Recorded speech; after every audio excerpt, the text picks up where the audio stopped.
24 খান থেকে নিয়েছি। 24 খান থেকে নিছেন মানে এক ডাক্তারে দেয় না এটা।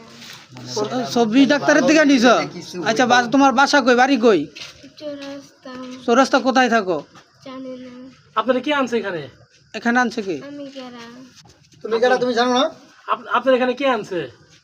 আমি হাঁটতে হাঁটতে হচ্ছে। হাঁটতে হাঁটতে এসে পড়ছেন? শুনেন আপু, তোমার পাশে তোমার পৌঁছে দিব। তা তোমার বাসাটা কোন জায়গায়? তুমি ঠিক বাসার করে ঠিকানাটা বলো। ঠিকানা বলতে হবে আপু, আপনার তোমার বাসায় আমরা পৌঁছে দিব। আপনার তো বলতে হবে। আমি নতুন এসে আমার ভাইয়ার বাসা ঘুরতে। কোন জায়গায়? চৌরাস্তা ভিতরে। চৌরাস্তা কোন সাইডে? একটু আগে বললেন আপনি বসির মেল থাকেন। আরে আমার কথা না, আমি কথা কয়ে আচ্ছা, গেছি। তোমার দেশের বাড়ি কই? অবস্থা আছে আর ওই যে হাতে 4-5টা অনেক হাত অনেক কাটছে। কি অবস্থা দেখছেন? হাতের না, না, কোথায় কাইডা? আপনার শরীরের অবস্থা এখন ভালো না। ওই যে একটু আগে কেউ